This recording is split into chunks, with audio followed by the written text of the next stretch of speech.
So you're gonna be moderating tonight? Yeah, I can. Okay.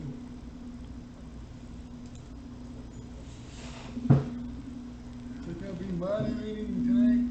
Yeah, I can. Is that somebody farting or what is that? What? That's not good. You're gonna be moderating tonight? Yeah, I can. What is that? Is that somebody farting or what is that? Like somebody dragging something. That's not good. You have the sound on. I do? What is Yeah. that? Is that somebody farting or what is that? Like somebody dragging something. That's not good. You You have the actually sound using your on. microphone. I do? What is Yeah. that?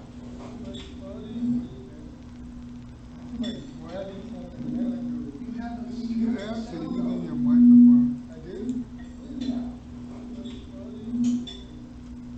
Somebody dragging something. That's not good. You actually using your microphone. I do? What is that? Somebody farting? What is this sign apps and expert broadcasting? You actually using your microphone. I do? What is this sign apps and expert broadcasting? You actually using your microphone. I do? What is this sign apps and expert broadcasting? You actually using your microphone. I do? What is this sign apps and expert broadcasting? You actually using your microphone. I do? What is this sign apps and expert broadcasting? You actually using your microphone. I do? What is this sign apps and expert broadcasting? You actually using your microphone. I do? What is this sign apps and expert broadcasting?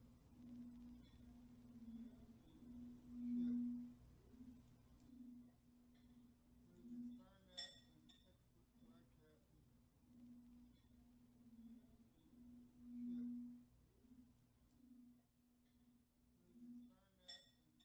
actually using your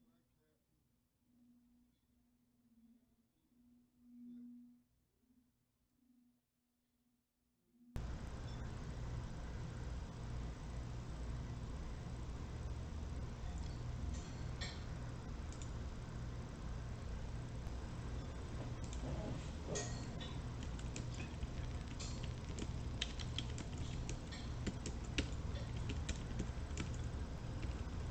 What is this sign apps and expert broadcasting? You actually using your microphone.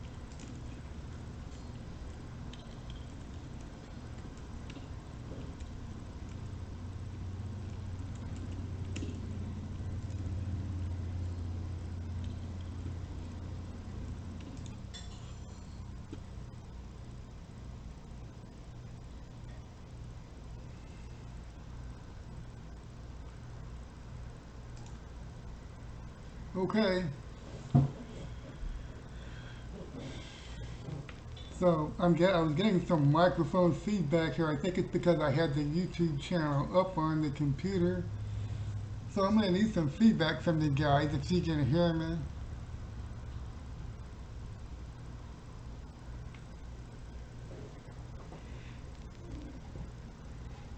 Okay, sounds good. It's working. All right, good. That's what I needed to know. So going not right.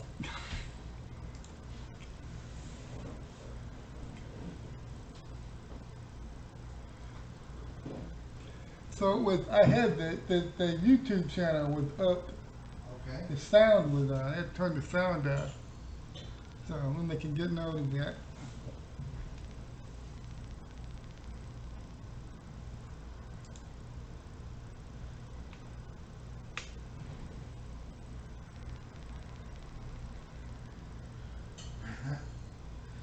I have not yet begun to pounce.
And here we are, we're live.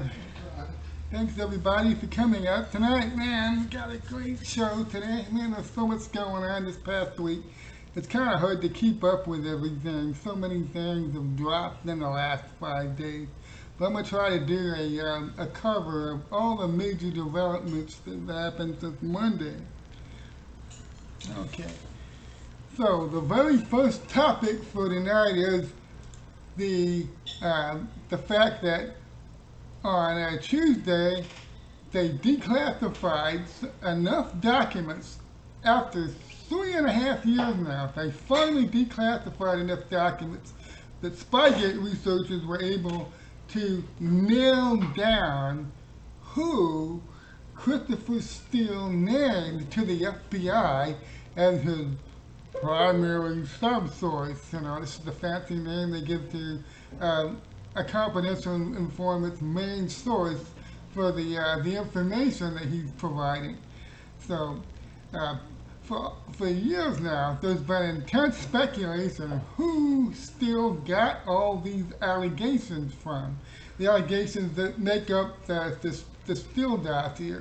You know, that the Trump campaign and Trump's associates around the campaign were all agents of Putin. They were all in collusion with the Russians. Okay, and for a long time, people were speculating that this was Sergei Millian, that it was Millian, and I never came out and said, but I thought that was a pretty good case. People made a pretty good case. It probably was Sergei Millian, but I never said definitively because I never saw the final nail, the thing that would nail that down, you know. But I did watch a lot of people speculate. It's Sergei Millian. It's got to be, you know. And so DNI, Director of National Intelligence Ratliff, has had a very busy week because early in the week he declassified some documents, and those documents he declassified included at last enough information to nail down who Steele's source was. And so after all these months of speculation of who it could have been, we know now who it was. They nailed it down. There are Spygate researchers like Climate Audit, Stephen McIntyre, Technofog, and so many others that are so great at this. It took them just less than a couple of hours after these documents were declassified to say, I know who it is. I figured it out.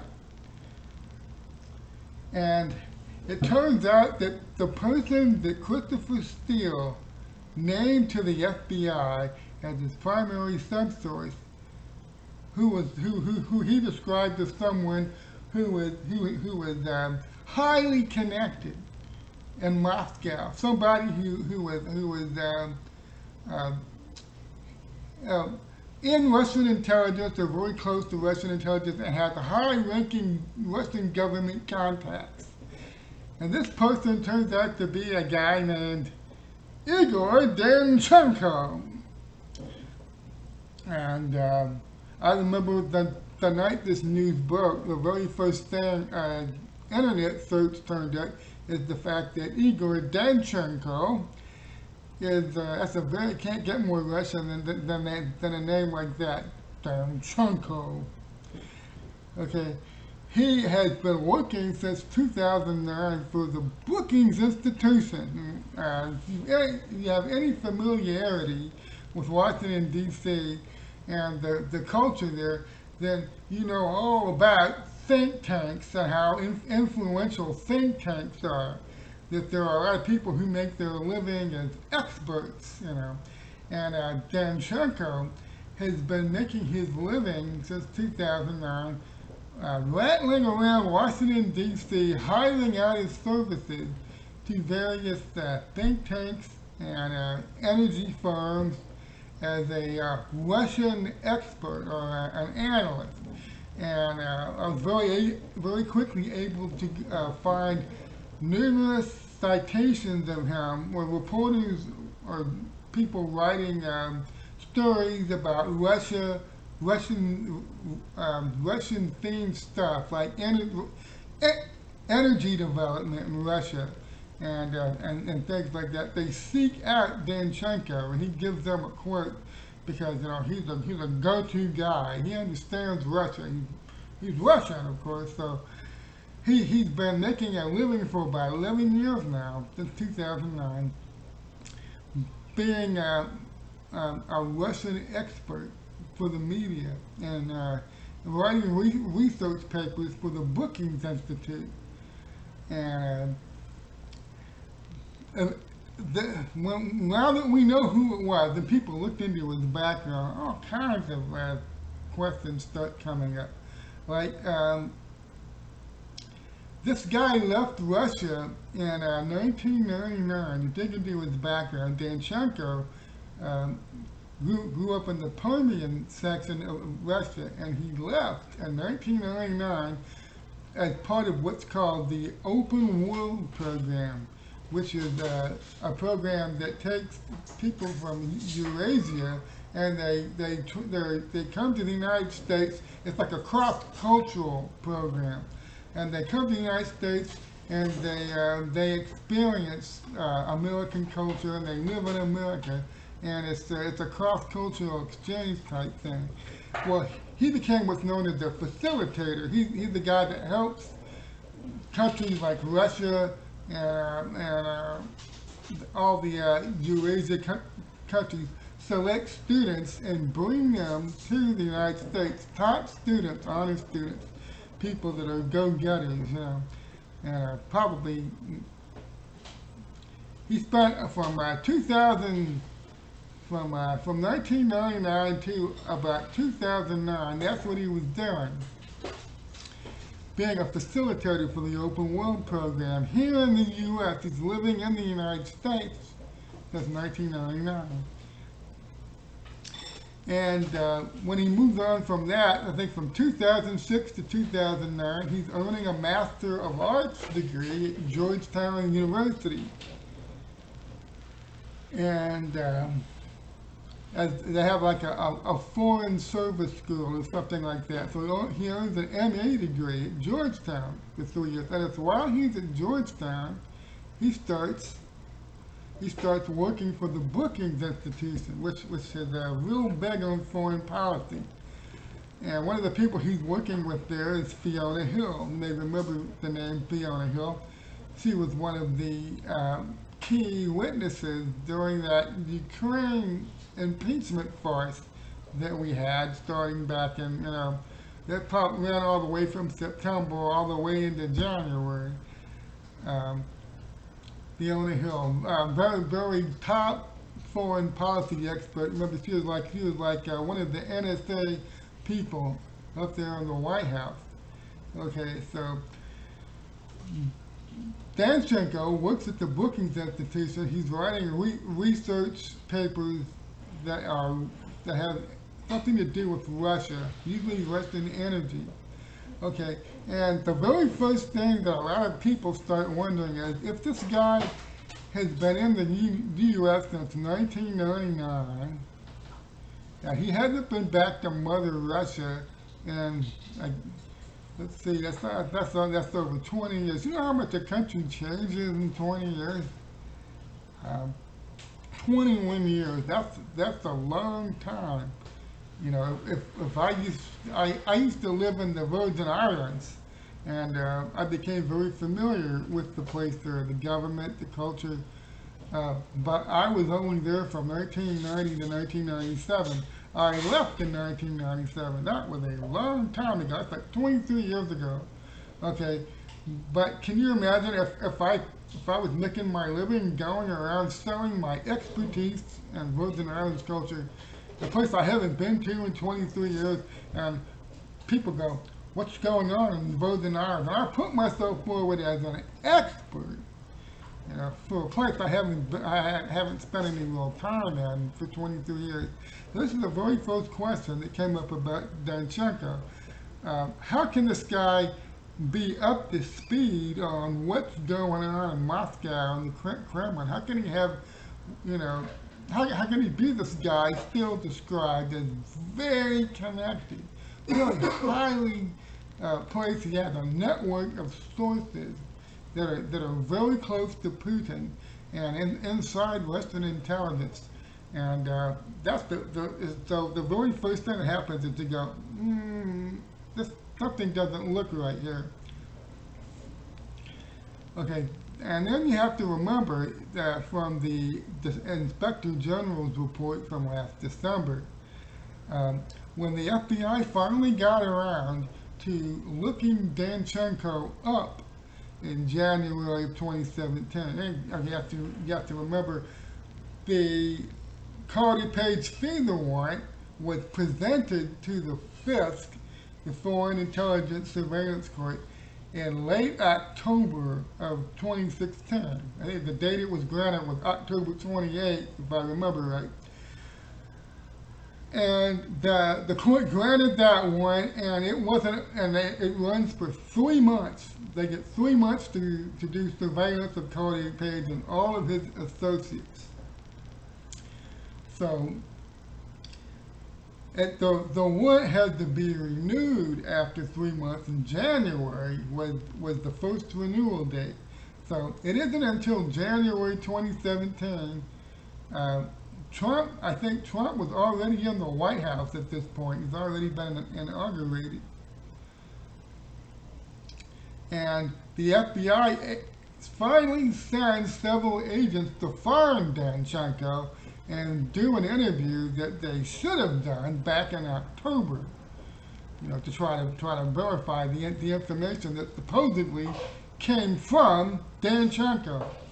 Okay, they finally get around to sending somebody to check this guy out, and they showed Danchenko, Igor Danchenko, the allegations that were used in the Carter Page warrant that supposedly came from him.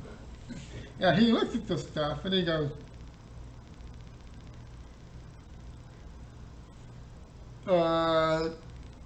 no.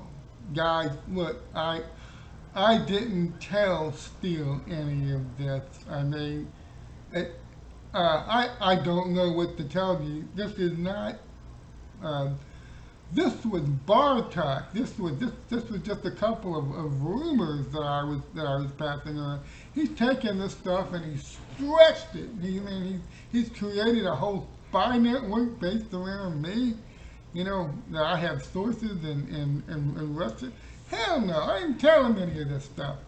So what happens is I got to remember, by this time, they've been spying on the Trump campaign for 3 months. Spying on Carter Page and Donald Trump and Jeff Sessions and anybody that was involved in that campaign, the incoming administration. They've been spying on these people for 3 months by this point. And all of a sudden, the guy who supposedly gave them that silver bullet, the guy who, you have to remember that even McCabe has admitted this. No Steele dossier information, no Carter Page warrant. Okay, the guy who supposedly finally gave them the information that pushed the Steele dossier, that pushed the granting of the Carter Page warrant over the top. That guy is saying, I disavow all of this. And they know this in January of 2017, they know this. I disavow all of this stuff. This didn't come from me. I didn't give it to Steele.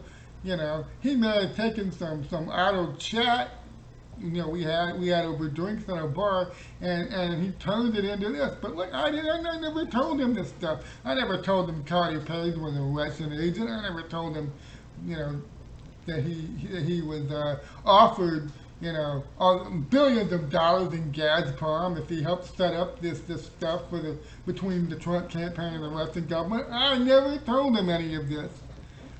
So, and we've known that since the Horowitz report came out in December.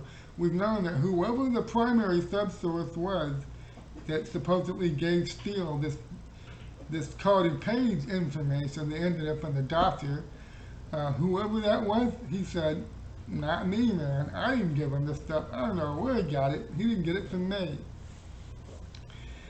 So, so what we've been waiting for is who is this primary subsource, and we want to see, is it even possible for him to fit the profile that Steele gave to the FBI? Because he described this person to the FBI. He had to make it look good.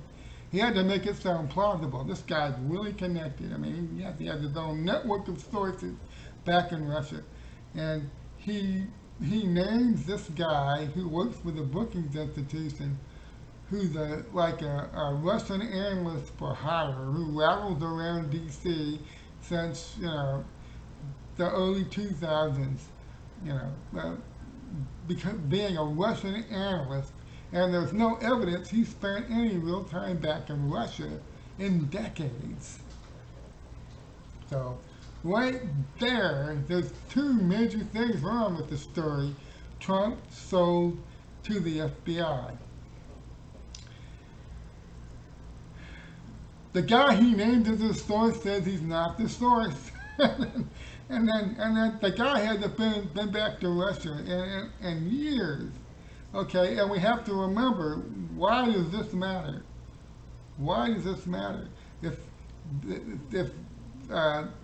Steele names as his source a guy who wasn't his source, well, there's two reasons it matters. It means Steele lied to federal agents. Yeah, he gave them the wrong name. He gave them a name to somebody who wasn't the source. He lied to them. And if you want to understand what a bad thing it is to lie to federal agents, all you have to do is look at the Flynn case. That's all you have to do. I mean, lying to federal agents, that's just, thank you, Mueller Special Counsel, for proving what a really bad thing it is to lie to federal agents. So, if that means that Steele lied to the FBI about who his source was, then this is worse than two FBI agents go out to interview somebody in a case, and he lies to them, and he's just a witness, but they end up hitting that person with perjury. Steele is far different. Steele is a confidential human source. He's an FBI contractor. And they took this information he gave them about Cody Page, they took it and they used it in a surveillance warrant. And McCabe stressed this in his testimony. Without getting that information about Cody Page from Christopher Steele and his dossier, there is no Cody Page warrant. We don't get the warrant. And so this is the fiasco that happened here. Steele lied about who his source was, and the false information, wherever he got it from, that the FBI ended up using it in that warrant, was used to spy on not just Cody Page, it was used to spy on multiple American citizens. So, let's just remind ourselves how serious this is. That's why Inspector General Horowitz did a 1.5 year long investigation into this, barely exhaustive. And he proved, he found a lot of this stuff, and he released that in December. And this is why U.S. Attorney John Durham has been assigned to investigate what happened here. How did this false information end up being put in this warrant, and this warrant being granted, and how did all these U.S. citizens end up getting their rights violated based on a fraud? How did that happen? Okay, and we have word. There are people out there like Adam Hagley and John Solomon and many others in the past. Mark Meadows, who are in a position to know, who have good sources, who say Durham is wrapping up.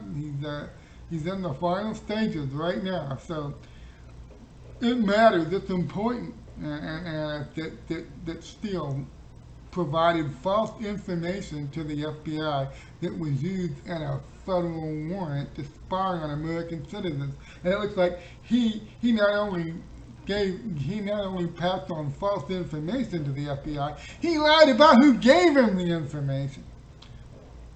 Because there's all kinds of interesting possibilities. I mean, if Danchenko's not the guy, I tell you, you can make a very strong case Danchenko wasn't the guy. Then where did he get it from? Where did he get all this Trump-Russia collusion info? And there's only a couple possibilities.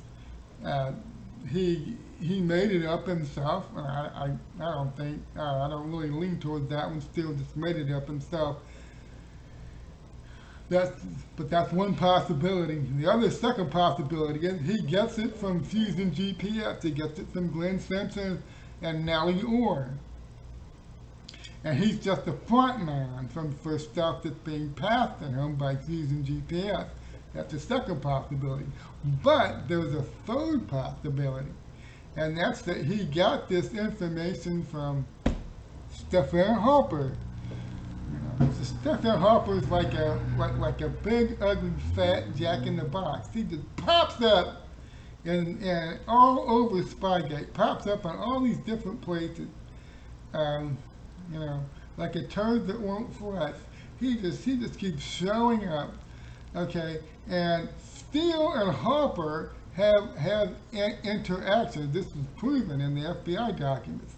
And Harper has some relationship with a guy named Velasquez Trubnikov, who was a former high-ranking KGB official. He also has connections with a high-ranking Russian government official named Surkov. I can't remember how to say that guy's first name. These guys have weird names. Vyacheslav. I don't know how to say it. Okay. Trubnikov and Surkov. One is former KGB, very high-ranking guy. The other one is a guy who until recently, I think just last year, was a top Putin advisor. Okay. And Steele, when he sat down with Kathleen Kablik, a State Department official, to give her a briefing on what info he had on Trump being in collusion with the Russians. This is the same interview where he tells Kablik that there's a Russian consulate in Miami, and that a lot of this payments to Russian intelligence officers and shady stuff going on in the U.S. is being run out of that Russian consulate in Miami, And it turns out there is no Russian consulate in Miami. Well, in that same interview that he had with Kathleen Kablik, it's a briefing, and he's briefing her, and she's taking notes. Okay, he tells her that two of his main Russian sources are Trubnikov and Surkov, and those are in the notes that were declassified back in May. So there's a third possibility here. The first one is he made it up himself. The second is he gets it from Fusion GPS. And the third is he got it from Harper. Harper passed it on to him. And I had a talk today with Svetlana Lakova, and she thinks that it wasn't Trubnikov because she says intelligence agents are taught to always protect their sources and their methods. And if Trubnikov was really the source, Harper would never tell Steele this. He would never give Steele Trubnikov's name.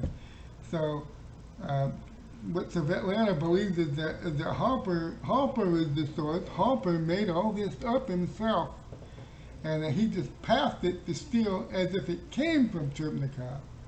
So that's her take, and I can't prove this yet, but she's very smart, and I think she can make a good case for that, because Harper has a past where he needs some sort of even a peripheral association with somebody, and then he uses that to sell lies to other people. The prime example of that, of course, is his using Flynn and Lakova being in the same room for one dinner. They're in the same room one night in their lives with over a dozen other people. And he turned that into a series of media stories that Flynn was compromised by this Russian woman. You know, she tried to compromise him and went and jumped in his cab when he was leaving, and they left the dinner together, which is not what happened. Okay, so there's it's plausible. You know, Harper has this history of creating things out of thin air. All he needs is some sort of connection with somebody or prove that there, no matter how slight that connection is, and he turns it into something. So, so that's what happened this week in Spygate. You know, the first thing that happened early in the week was Ratcliffe, the ODNI Ratcliffe declassified the documentary evidence that allowed people to nail down who did Steele name as his primary subsource. It's Igor Danchenko. And then all kinds of questions were raised by that, and we've looked at some of them. Now, there was something else that happened this week. This happened yesterday. ODNI Ratcliffe struck again because he declassified some Crossfire hurricane documents. And the story has been, up until this point, about a year and a half now, that there was a real intelligence briefing of the Trump campaign to alert them to how the Russians were going to try to influence the coming 2016 election. Okay, and Pientka was at that briefing just to observe Flynn. It sounded like it was a real briefing, but he's there to watch Flynn and observe him, because we know now at this point Flynn was under investigation at the FBI for being a possible Russian agent. So Pientka just there to observe him. Okay. Now what this declassification did yesterday is it revealed that briefing was not real. The whole briefing was set up as an investigative tool for the Crossfire hurricane team to use to set up the Trump campaign. It said right there on the document, this is a Crossfire hurricane document. And that Pientka admits the reason the whole briefing was set up, it wasn't really to give the Trump campaign a defensive briefing, it was to give them an opportunity to entrap Trump campaign officials. Okay, so Pientka gives the briefing, and the three people the briefing are being given to are President Donald Trump, Lieutenant General Michael Flynn, the incoming NSA, and Chris Christie, who at that point was still being considered for the vice presidential nomination. So, you know, this was like a bomb going off. I mean, you find out the FBI is setting up a fake defensive briefing for one of the presidential campaigns in the coming election. And they're doing it because they're investigating. They say, you know, Flynn was the only one. No, Trump was a target. Trump was a target.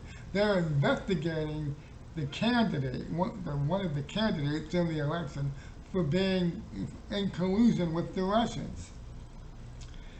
And they set up a fake briefing to do this. It wasn't real. See, a real defensive briefing, they would have come in and said, we believe the Russians are trying to influence your campaign. You need to take a good look at Cardi Page. You need to take a good look at George Papadopoulos. We've heard things about Michael Cohen. We have a source, a former British spy, that is telling us things about Michael Cohen and Paul Manafort, and we want to alert you that you need to be careful. We believe that Russian people are trying to influence you, you know. Oh, and the guy sitting next to you, your national security advisor, we're investigating that guy. He's a Russian agent. Okay. They don't do any of this. They're just calling that, and as you read that briefing, you read the briefing Pientka gave, it's just the bare nuts and bolts. The Russians are out there. They have intelligence officers and agents here in the States, and they're always trying to get at you guys, and you need to be careful. Thank you, bye. Okay. That's all it was. They didn't give them any type of real It was not a real defensive briefing. It was fake. So, and as we all know, it cannot be stressed, Pientka and Struzak and Klein-Smith and every other person that the FBI involved in this, they know there's no real Russian agents here. This is just an excuse. That's all it is. It's a cover story for what they really want to do. And they're looking for dirt. They're looking for ways to sabotage this campaign. You know, and then you have to remember this is an insurance policy. Okay? In the absolute miracle case that Trump wins the election, they want to be ready to instantly begin rolling out a narrative. Trump only won because the Russians helped him. He cheated with Russian help. This is what it's all about. This was the insurance policy. They have to have that narrative ready to go. And they did. Trump won the election. And so they just immediately segued to, we got to prove that they're colluding with the Russians, they're Russian agents, and they start trying to entrap General Flynn. So this whole thing was done in bad faith, and in August 2016, you have the FBI already trying to set the Trump campaign up for the Russian collusion narrative, just in case Trump won the election, you know. And it's now all come out. And one of the things you want to notice about Pientka is, okay, back in December when the Inspector General released that FISA abuse report, it's mentioned that a person called SSA number 1, you know, Special Agent number 1 on the Crossfire Hurricane team, it gave the defensive briefings to both the Clinton and the Trump campaigns. But they don't, at that time, they're still redacting Pientka's name. He's either always referred to as SSA-1 or redacted. Struzak and redacted went to the White House to interview Flynn, you know. And we've known for going on I think it's almost 2.5 years now, we've known who the other agent was that went to the interview at the White House with Struzak, Struck, okay, we know who that was. We know it was Joseph Pientka III. Okay, we know who it was. And so that's why I've been commenting on this for over 2 years now, that they were still redacting this guy's name. Well, I mean, it was the congressional committees over 2.5 years ago that said we want to talk to Joseph Pientka. Okay, we've known for 2.5 years who this other agent is. We've known what his name is, and yet they insisted on redacting his name.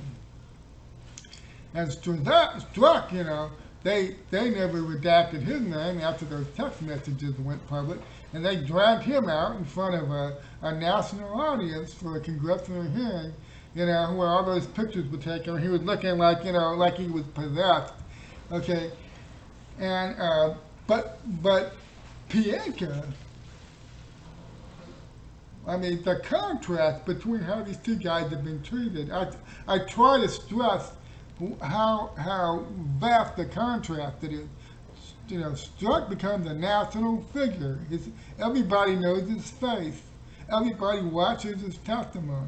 Everybody watches him get fired. Everybody watches him sue to get his job back.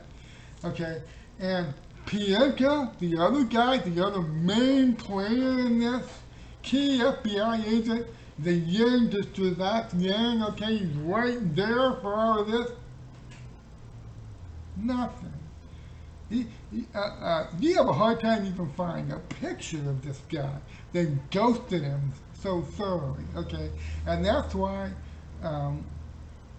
even though in the Inspector General's report from December, like eight months ago, it's admitted in that report his role in holding these briefings and giving these briefings to the presidential campaign teams. It quickly receded into the background noise.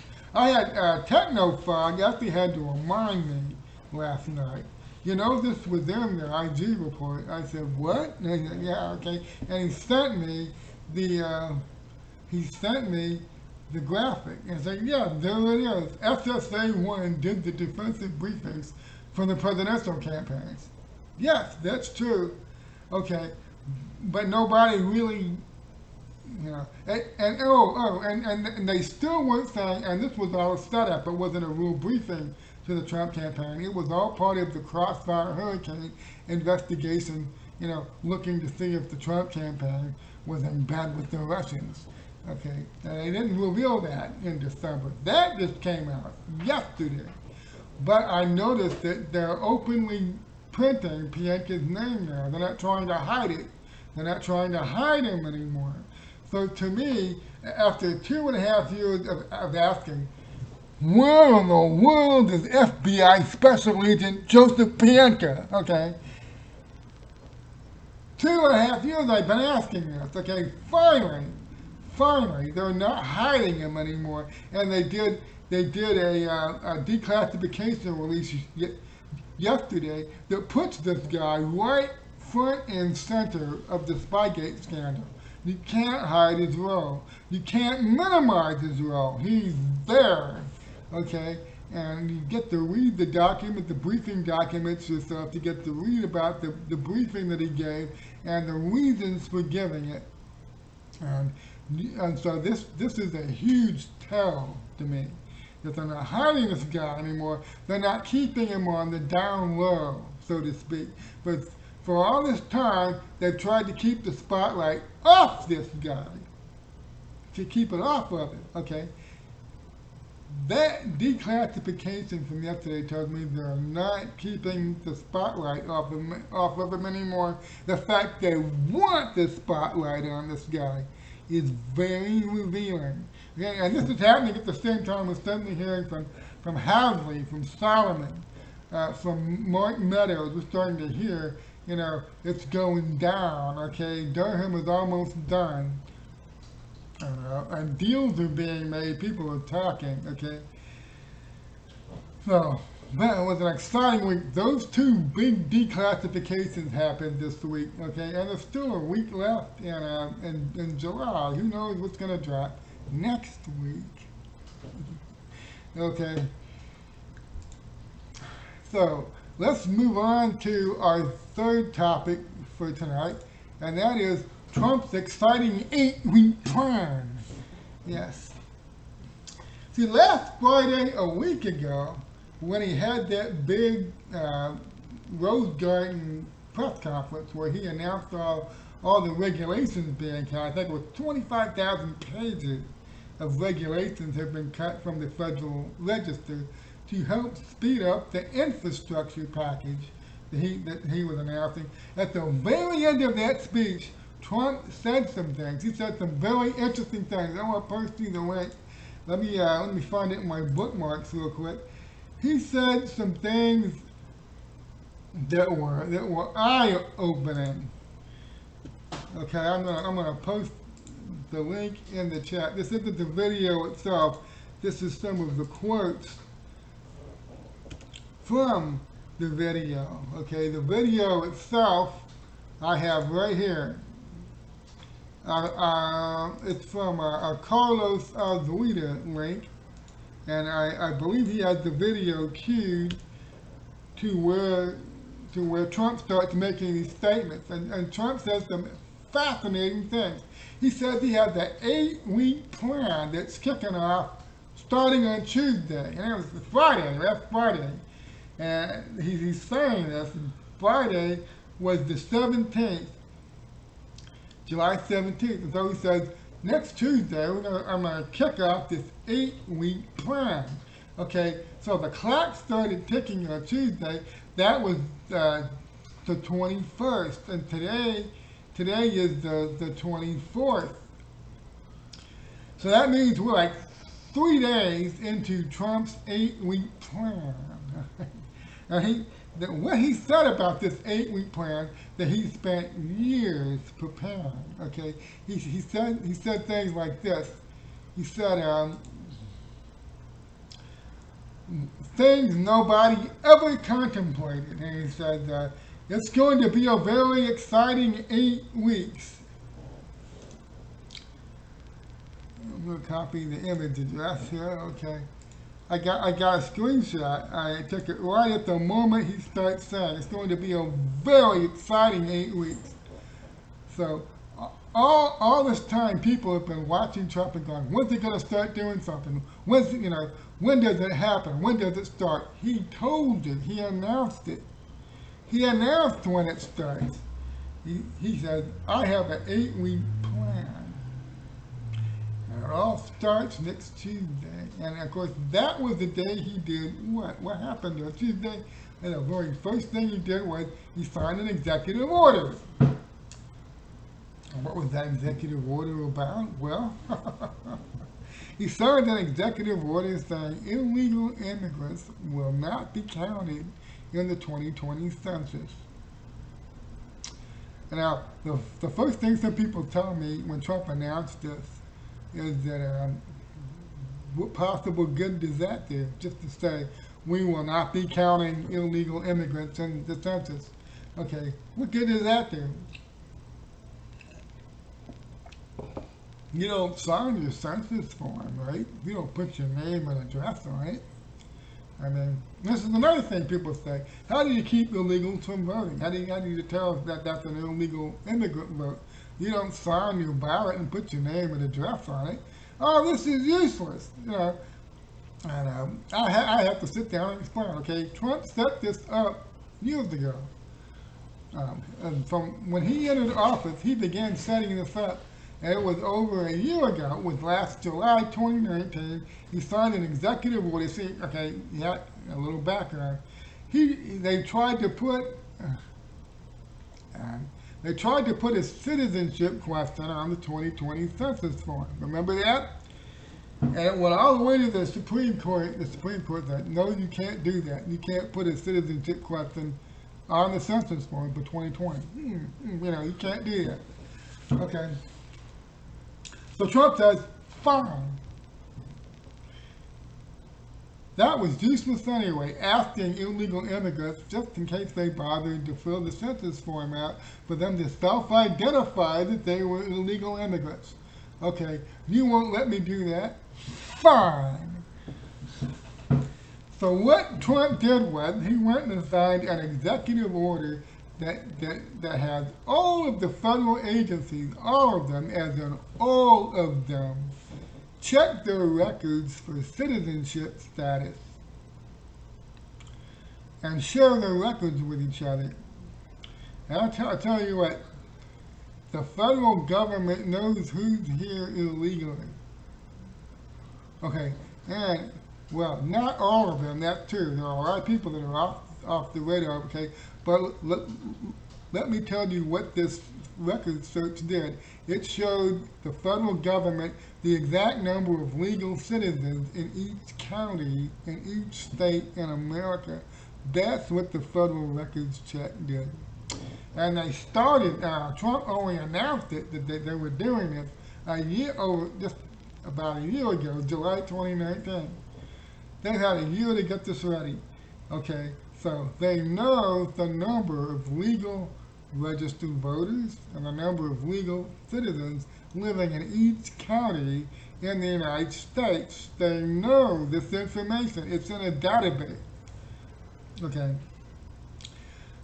So that was a year ago. The federal government, all the agencies, Social Security, WEC, food stamps, all of these different federal agencies are going to pool their records, and and it's all going to go in a database.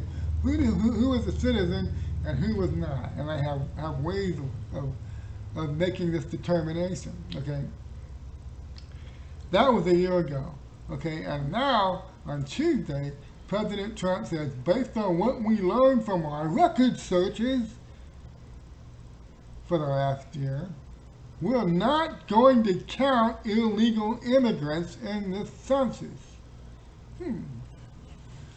And they can't stop him from doing that. You have to understand how this works.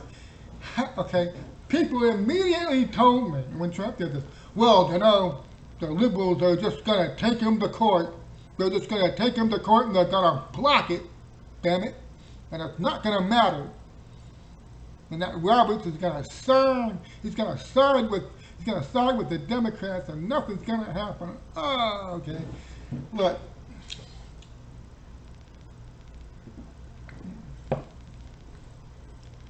you're not getting anywhere in a court case where you're going to try to argue that the federal government doesn't have a right to check its own records.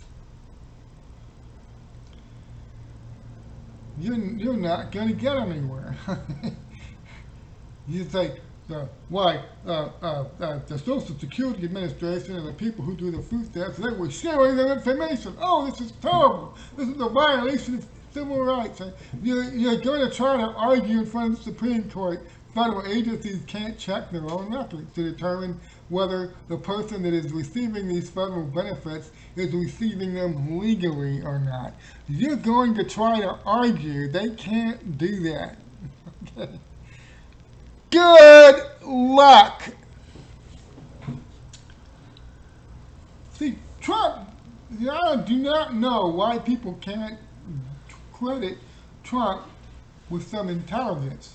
You know, because basically, when I was waxing rhapsodic over how smart Trump is, how brilliant this plan was, I had people tweeting at me all day long. He wasted his time. This wasn't doing anything. What are you talking about? Nothing's gonna happen.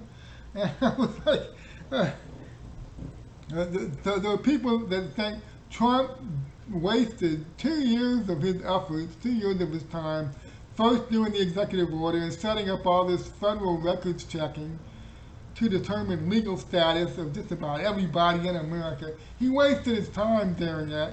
And then he wasted his time signing this executive order on Tuesday. You know, if only Trump had thought ahead and realized he was wasting his time, oh well. You know, it's just that people tweeting this at me all day. You know, Trump, you know, Trump is a moron. And these people are Trump supporters. You know, hey, I like Trump, you know, but yeah, he wanted to waste 2 years of his presidency, you know, asking the federal government to search its own records and then writing some useless executive order that illegal immigrants aren't going to be counted in the census. You know, hey, more power to him. Waste of time, but, you know, I don't understand why you're getting excited about this. I had people tweeting this at me all day. You know. I'm very clear on the fact that I don't buy Trump the moron narratives, okay? I don't buy them. That Trump just you know, does something thoughtlessly and then turns around, steps on the rake and hits himself in the face. Okay, I don't buy those narratives. And I end up muting people who tweet them to me. Yeah, I muted I blocked a lot of people this week. He kept tweeting at me that Trump is some kind of dumbass who doesn't game plan things out before he does them, you know. And they're smarter than Trump, and they already figured out he wasted his time on all of this, you know. Like Trump didn't game plan to start what happens if the Democrats try to take us to court on this, you know. Same thing that's happening right now with Operation Legend, which is our next subject. Because Operation Legend is another one of the things Trump has been planning for some time. It's another part of his 8-week plan. The rollout of Operation Legend this week. You see, Democrats are already trying to argue that they can arrest federal agents. Yeah.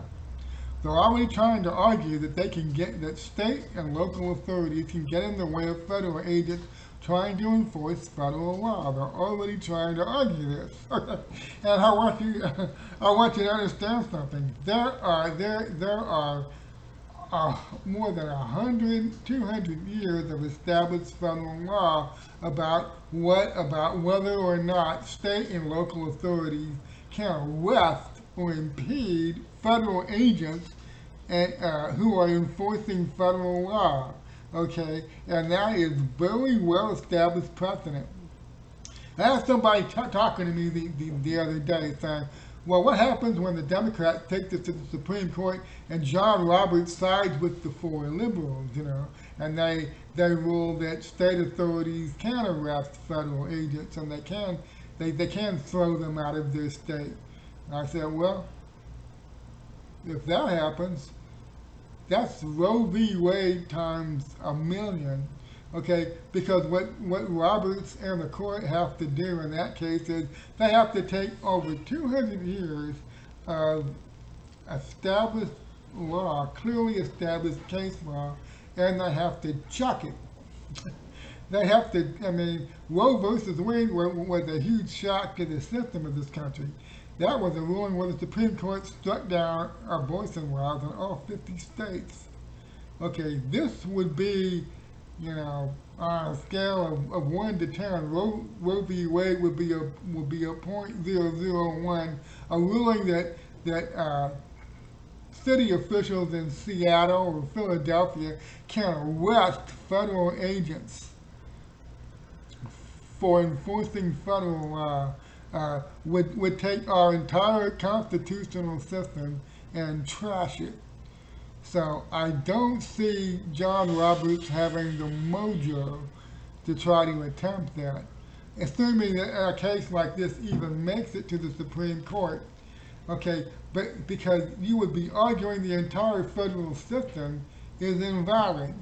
There's the state and local system, the states, federalism. There's the state system, there's the federal system. And what the powers are in each system and their relationship has been very clear for a long time now. All the precedents have been established. So you'd be asking the Supreme Court to take one of the biggest precedents, one of the clearest precedents established, hundreds of years ago, and ask them to toss it just so they can arrest some federal agent Trump is sending to Chicago or Philadelphia or someplace to enforce federal laws because, okay, look, that's the legal part of this, okay? Let's look at the political side of it, all right? We're about to end, there's 102 days, 101 days left to go to the election.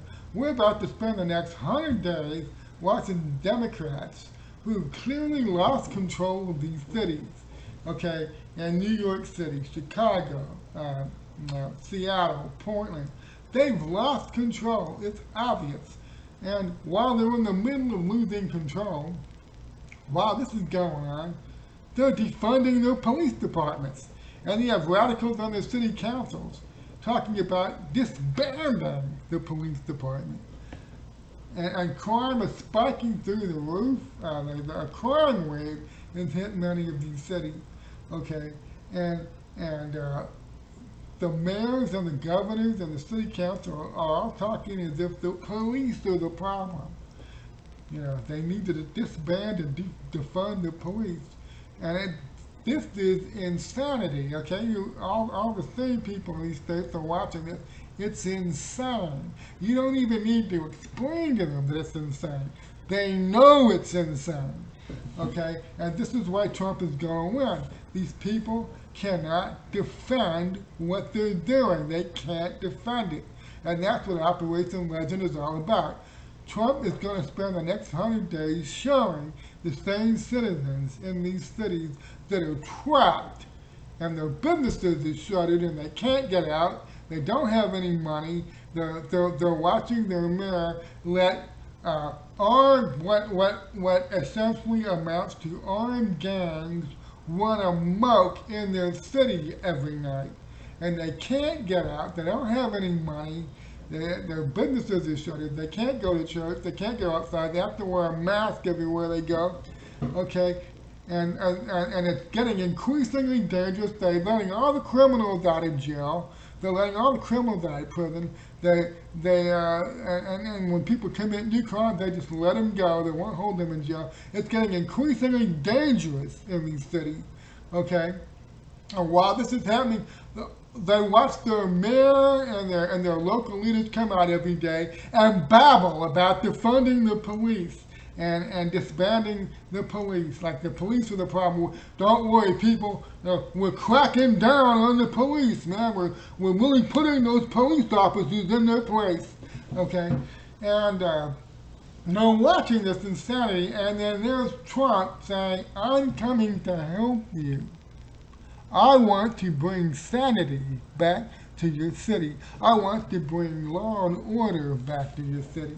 And so they're going to spend the next 100 days watching Trump trying to help these cities get the crime and the mobs and the rioters under control. And they're going to watch their own local leaders stand there on the city limits with their arms folded and say, stop! You're not coming in here. We don't need you here.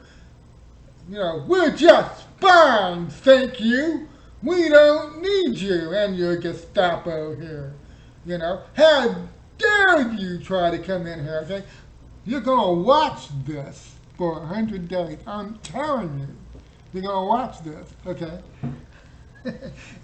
And yeah, I have a great amount of compassion for all the Democrats and former Democrats that are staying, that are trapped in cities like Portland and Seattle and Chicago and New York City, okay?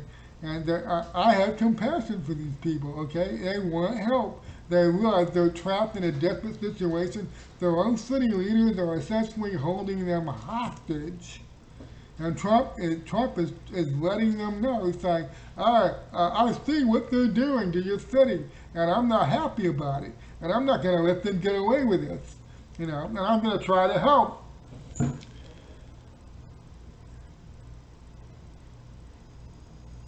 So that's the contrast you're going to see for 100 days. Trump saying, I want to help. I want to help you. I want to help you get your city back under control.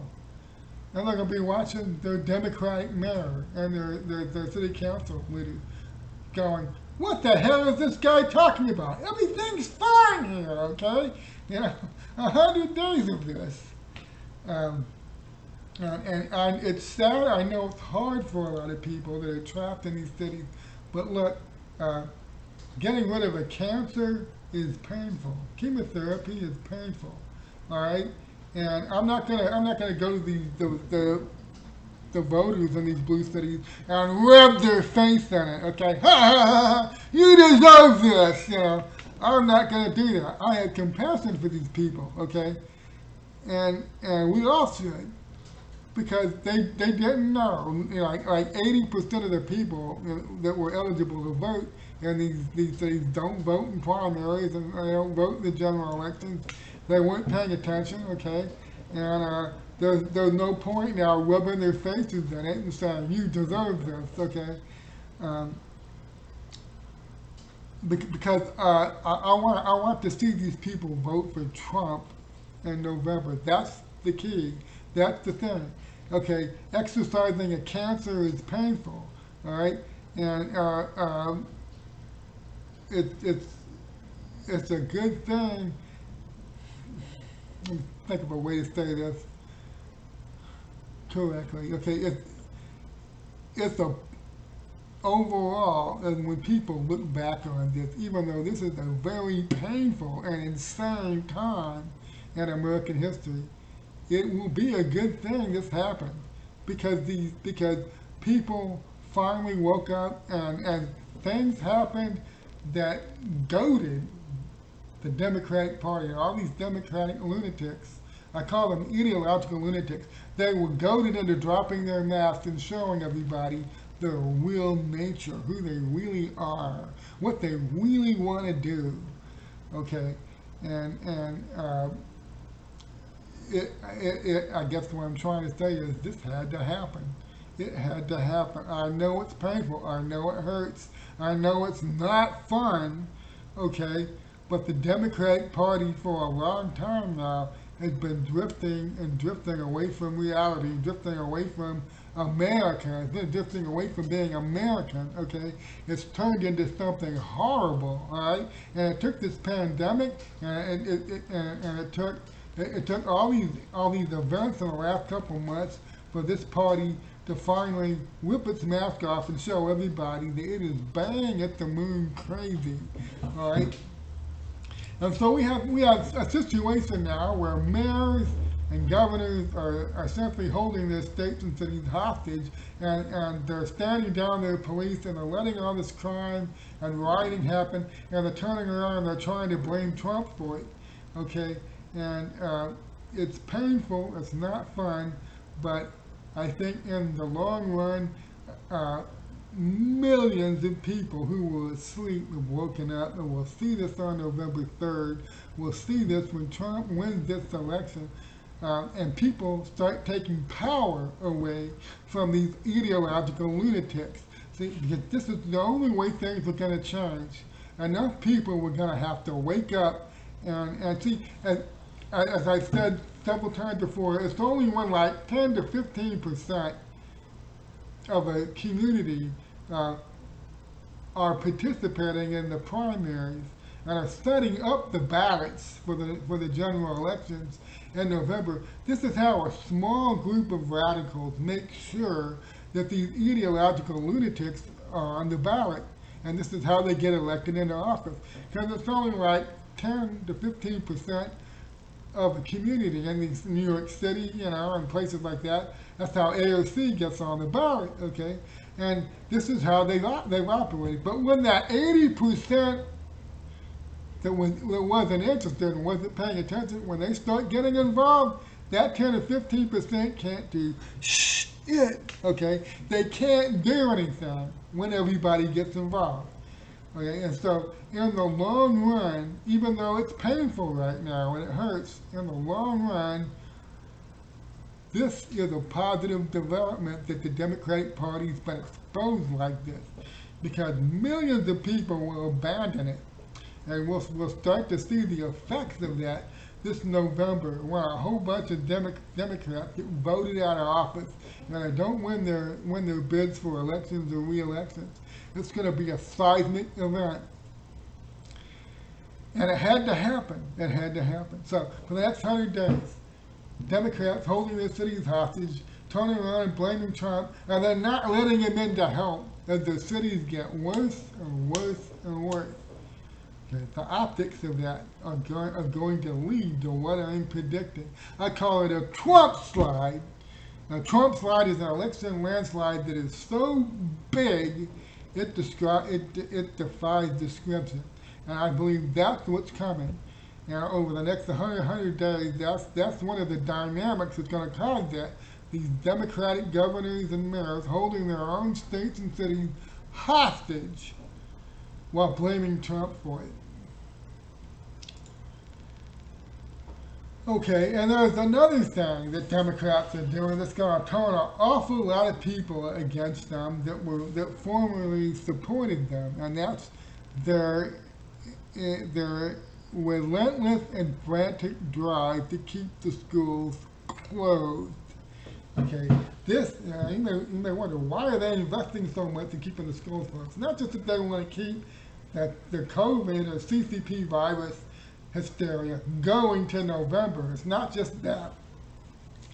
Well, in a way it is. It's about the economy. You see, if the schools don't open and the kids have to stay home, then millions of parents have to stay home too. And that's really what this is about. It's not just about keeping the lockdowns going to November so they can fight for mail-in voting. It's not just about that. It's also about trying to damage the economy. It's about trying to damage Trump's re-election chances by keeping the economy, especially in these blue states, shut down. So that's why they're fighting so relentlessly. Even though the CDC itself came out with a guideline that say we need to open the schools. The CDC did this. They came out and said we need to open the schools up, and many prominent pediatricians have said yes, the kids are in little danger of contracting or spreading the CCP virus, so it's safe to open up the schools. All these foreign countries, all these other countries out there have opened up their schools without any real problem, and so we need to do that too. But with Democrats, everything is about politics. Everything is about holding on to power. Everything is about winning elections. and everything is about inflicting their will on you. So they're going around saying, no way are we going to let these schools open up, you know, and and you actually have teachers unions trying to hold parents and students hostage. It's like, you know, I guess if you want to sum it up 2020, you could call it the year of hostage taking, okay? Because you had Nancy Pelosi bragging in front of her two $24,000 freezers full of gourmet ice cream, you know, about how she and her Democratic coalition in the House were holding the relief bill hostage, you know, so they could add this progressive wish list to it. And so they're basically they're making a threat. You have to give us this all the stuff on this progressive wish list, or we're gonna hold this bill forever. And so they held the relief bill hostage, and she's on camera, you know, laughing, tee hee hee hee, while she's eating this gourmet ice cream.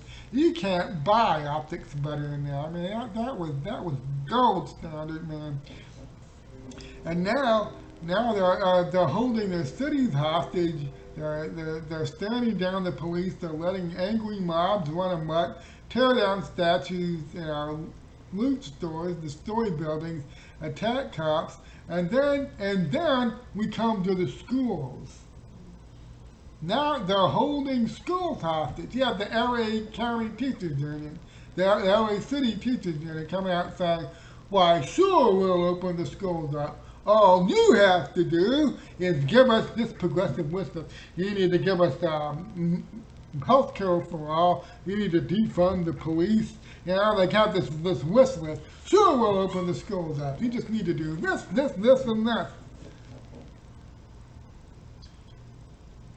There's an anger building out there, and of course the mainstream media is not going to show it to you because these people live in such a deep bubble, they couldn't find much of this anger even if they went looking for it, okay? And this is also why you need to stop paying attention to polls. This is another point that I was going to make. I see people on social media, some of them I respect very much, but all these people do all day is they spend all day watching the mainstream media and looking at mainstream media polls. You know, and they're freaking out and they're convinced Trump is not just losing right now, he's getting massacred, okay? And they come to actually believe this. That's not true. Did you know 3 days ago,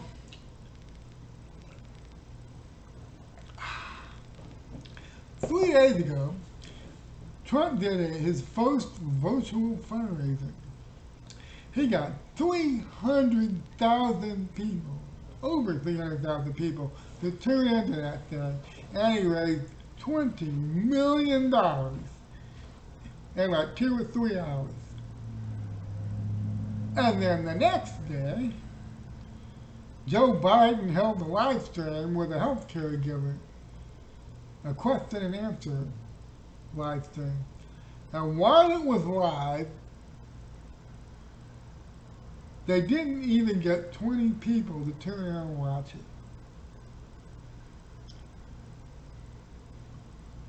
So if you know where to look, if you can read the signs of the times, if you know how to research and dig in, all the signs are there. They're there. But the mainstream media is not going to show you because they don't want you to see that. Okay, and I'm telling you, there is a huge amount of anger out there. It's going from business owners trapped in these blue cities. Their businesses are still shuttered. Their mayors and their governors won't let them open up. They're watching mobs roam the streets, you know, destroying property and assaulting cops and protesting, and they're allowed to do that. Meanwhile, these people can't go to church. They can't open their businesses up. You know, and I can't, you know, and I have to wear a mask if they go outside. I mean, and now they're being told, we're going to keep the kids at home. You have to stay at home. We're not opening up. Okay. Oh, we will, but you have to agree to all these demands that we're making. And this is America, okay? And some people have this idea that half of America is made up of commie flag waving, mindless automatons, okay, mindless cultists, and it's not. I'm telling you, these people are less than 15% of the population, the really committed ones, right? So there's a huge change coming starting this November. So the schools, Trump announced his school reopening plan. He's going to reopen the schools, of course. And so for the next 100 days, you're going to have all these different optics going on for the next 100 days. Democrats trying to keep their cities in absolute chaos, refusing any outside help and blaming Trump for it. They're trying to keep all the schools closed for the next 100 days, coming up with more and more insane excuses why they can't open up the schools. Uh, the death toll from the virus is dropping. It continues to drop and drop, and you see the media just focusing on the number of test cases, the number of new infections, okay? Because they're not getting anywhere. The death toll since March and April have gone, ooh, it's dropped like a plane dropping Earth. Okay, so they have to do something to keep the hysteria going. So they're just constantly focusing on the number of new infections. So there's a lot that's going to go on over the next 100 days. Now, remember, Trump said his 8-week plan started on Tuesday. Okay, 8 weeks means um, that his 8-week plan comes to an end in mid-September, which is a month and a half before the election, which means, okay, Trump isn't planning on this going right up to election day, okay? Whatever he planned, and the rollout of everything, hey, he says 8 weeks, he means 8 weeks. That means that whatever he's got coming, whatever he's going to be rolling out, um, he fully intends to be finished with it by the middle of September. And remember, Trump hasn't really seriously begun campaigning yet. He had one rally in Tulsa. He had another scheduled in New Hampshire that was canceled because of weather. Okay, and he did a virtual fundraiser three days ago. It was fantastically successful. So we'll be doing more of those. But we're gonna see a presidential campaign like nothing else this country has ever seen. You'll see Trump traveling around. He'll go to blue state areas where people say he's wasting his time over the next 100 days, and all these other optics will continue to play out.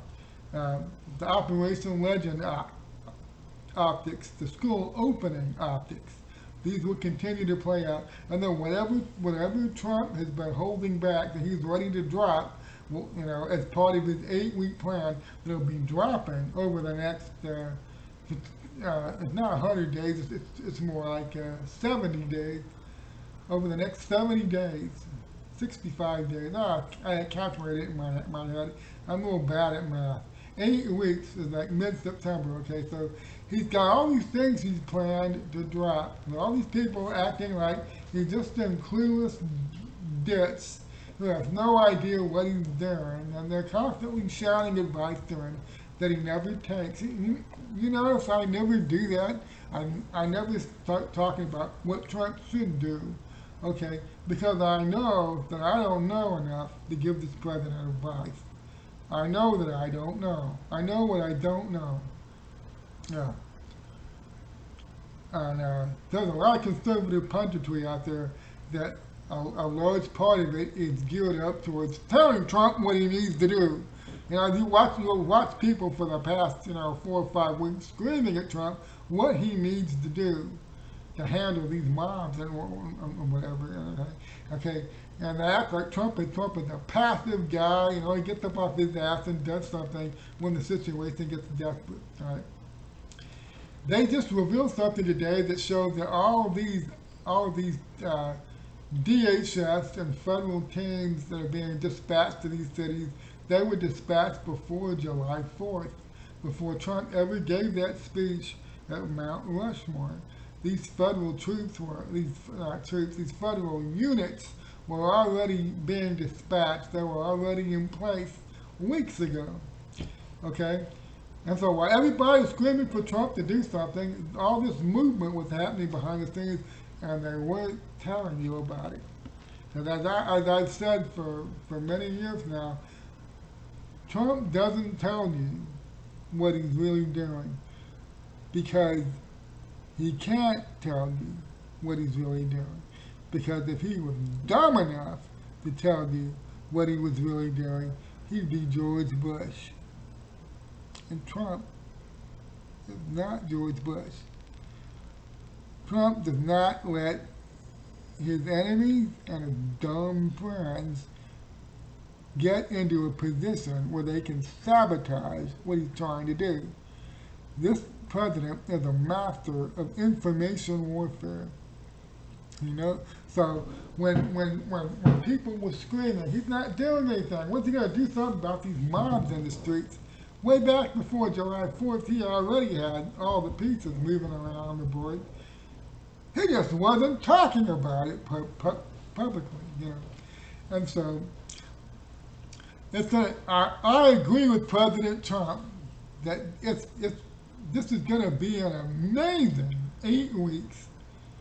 And given what dropped this week, I can't wait to see what happens in next week. By the time July 31st gets here, look back and see what drops next. Okay, we live in a very exciting time. I think Trump essentially has this election wrapped up. I'm working on a column for Epoch right now called How Much Longer Are Democrats Going to Pretend There's Nothing Wrong with Joe Biden? Because you know, despite what the mainstream media shows you, this is the situation we're in. The Democrats are literally running a dementia patient, okay? And they're gaslighting everybody like a mofo. They're gaslighting everybody with their fake polls. They're gaslighting and gaslighting and gaslighting, trying to convince as many people as they can that Biden is winning. They put a lot of effort into this gaslighting. And just the last couple of days, of course, as usual, Biden came out and babbled complete nonsense. And the videos went viral.